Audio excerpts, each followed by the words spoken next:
Hey, what's up everyone? Welcome back to Tape Flight Garage. In this video, we're talking about fuel injectors. I'm going to try to rapid fire a lot of information at you guys so that way I'm not talking for like 30 or 40 minutes on just random stuff. So I'm going to do my best to be methodical. So I'm going to cover a couple scenarios here. So the first being like, okay, you've troubleshot your car and you've boiled it down to the injectors are the problem. So what can you do? If your injectors aren't damaged, like physically damaged, if the nozzle is okay, you can remove them and you can send them off to a speed shop. And for around 18 bucks an injector, you can have them cleaned, tested, flow matched, all that kind of stuff. They can be brought back to life.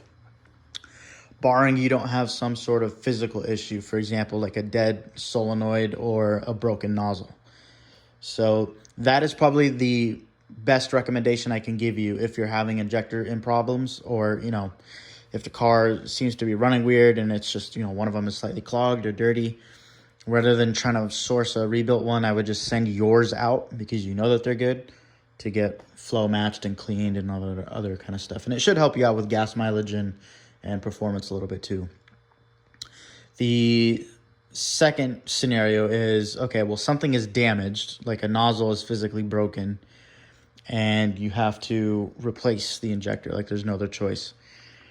There was a brand that Pelican carried, and I actually had to go this route last time I was messing with the fuel rail because I broke a nozzle, and it was GB Remanufacturing. So one of these injectors, you can see that probably that shiny one, is a GB remanufactured injector.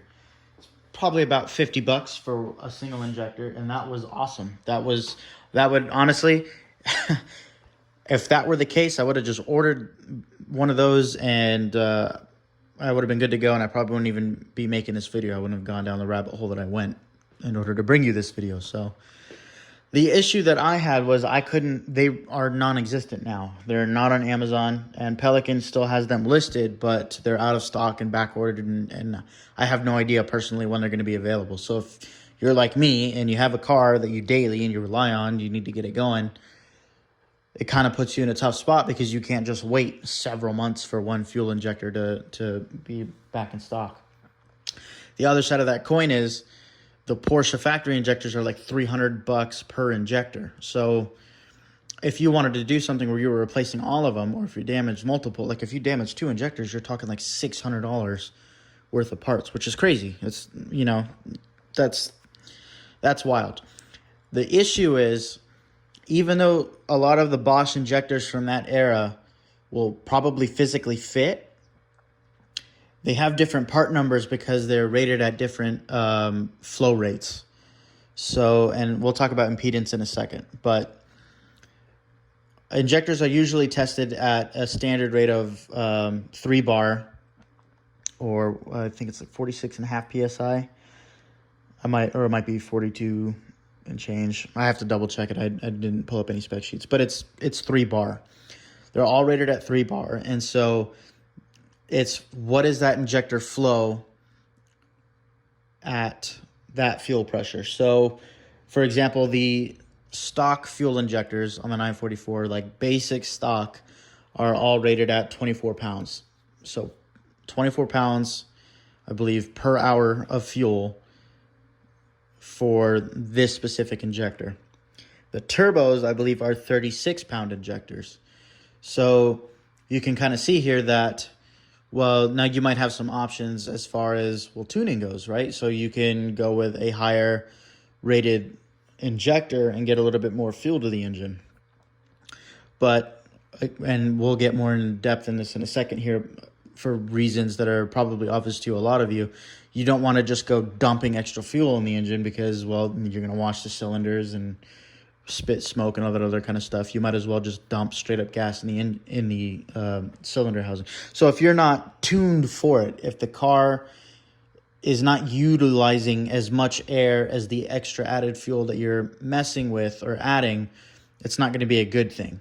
So yes, while higher rated injectors are going to be good for increasing the amount of horsepower, for example, if you're tuning your car and you want to make more horsepower, you're going to need more fuel.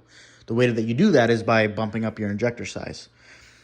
So the point that I'm making with all of this is that you have to try to match as closely as possible the fuel injectors that you are sourcing to your original injectors, as in flow rate and another number called impedance, right? The resistance of the injectors. And so the issue that I had was I went, okay, well, I'll just go get some 24-pound injectors by a company that should, the numbers that the company listed matched, and it said that the injectors fit the car. And, just kind of got to take a shot because I had originally had a leak, and I was just like, well, I don't want to deal with any of this again. So I'm just going to get 4 brand new injectors, all brand new seals, because I had already resealed all these. Side story here real fast. It just turned out to be that one of the bolts on the rail was loose. And so that allowed one of the injector seals to lift just enough to start dripping a little bit of fuel. So that was the issue with that. But anyways, I digress. So, okay, well, you can just go get 24-pound injectors and call it good, right? Well, no. You got to make sure, again, that's for a stock 944, it's 24 pounds at the NA cars run at 2.5 bar. So I have no idea what these run at 3 bar.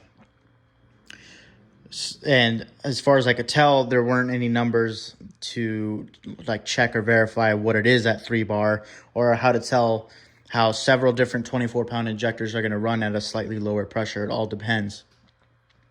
So there is, I will say this, there is one great source, and I'll try to link it below or post a screenshot of it right now, but there is a great source from Redlist where someone has taken like an entire data log of all of the Bosch injectors and their part numbers, and you can go on there and reference which part number specifically for each model year, because it does vary slightly between the model years. And again, it's the same housing, it's the same seals, it's a similar flow rate, but it is slightly different. So one is 21 pounds per hour, and the other one is 24.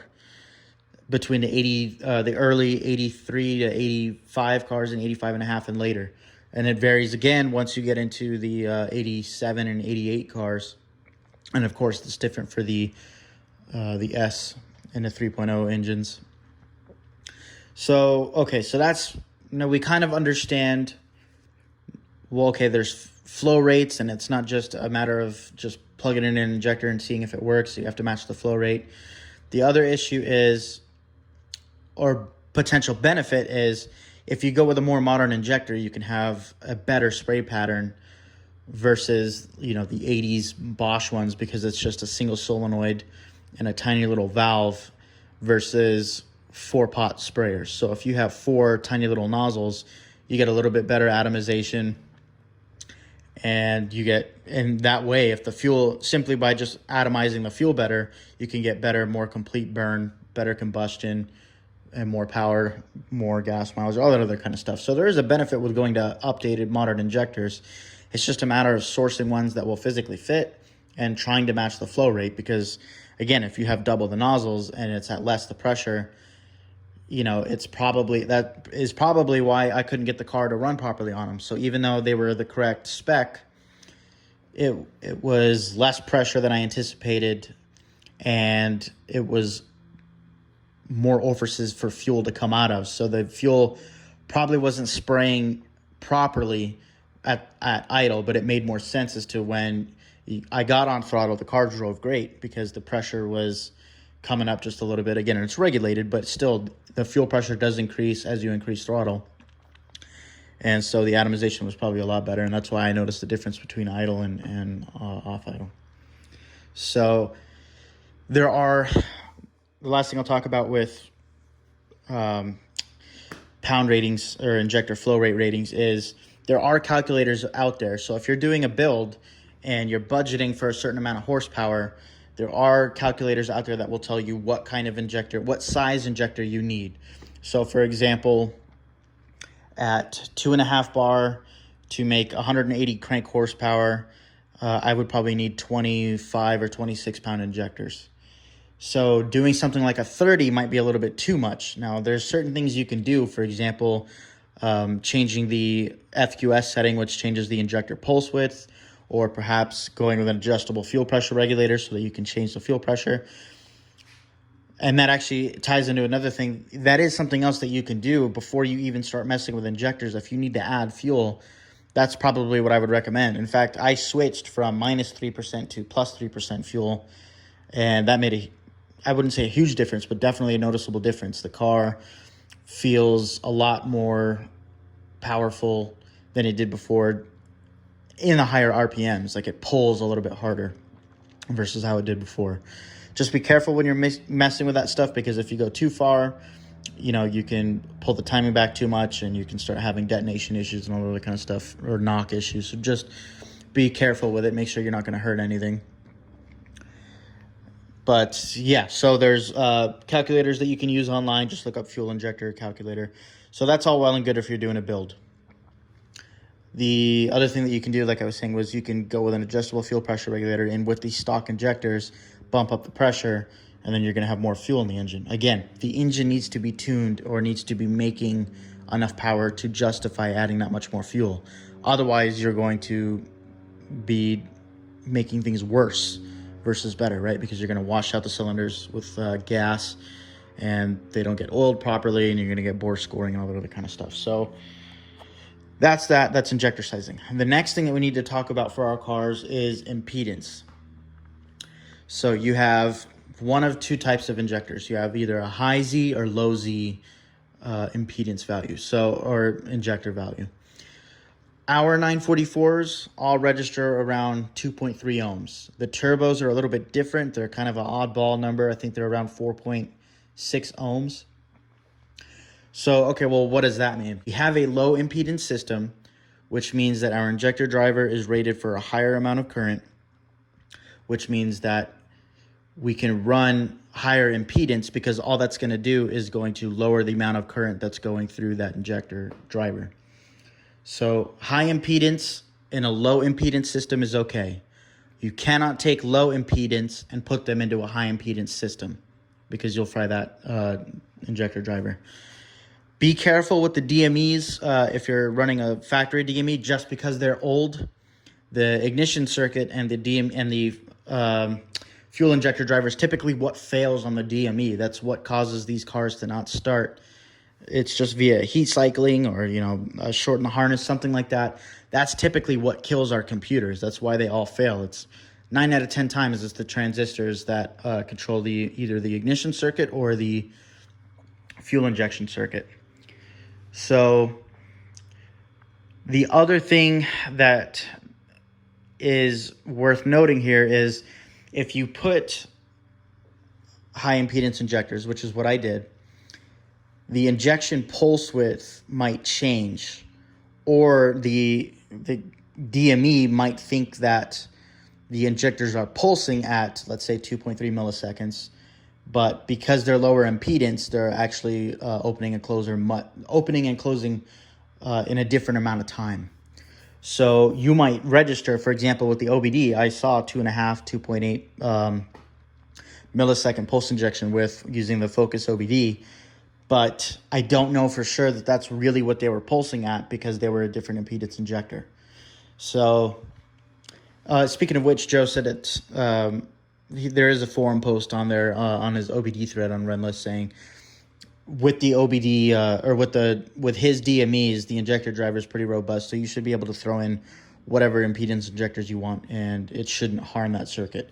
I didn't fry mine when I went with high impedance injectors for a little bit. I did drive the car for a little while as I was testing, and I didn't notice any detriment or anything like that. So that's the other aspect of things, because if you change the injection pulse width, which is essentially what you're doing when you mess with the FQS setting, so you're changing the duration of how long the injector stays open. So if the injector is open longer, it's going to allow more fuel in the engine. Same deal, right? So all this stuff is kind of related. So what is the overall big picture? What can you do if you've damaged an injector and it just needs to be replaced, but you can't find a rebuilt unit? I would source a set off of either a used car and then have those all completely professionally be rebuilt and cleaned and all that kind of stuff if you have the time. If you don't, I would try to look at some of these aftermarket places and make sure that they specifically list your car and see that they have what your car requires. When is it time to bump up injector size? Well, that's basically tuning. Get the car to a dyno, and that's just tuning. So I have no idea if I do a cam and when I do the head work and all that other kind of stuff, then it might be time to bump up injector size. But because this is an NA engine and it's not like we're running a ton of boost, I don't know. I probably would benefit from going with bigger injectors, but I think for now, the stock ones are going to be fine. So I was going to talk about troubleshooting a no-start issue, but I'm going to keep that for a separate video because it's related to the fuel injection circuit. But I think that this video is packed enough with just so much information.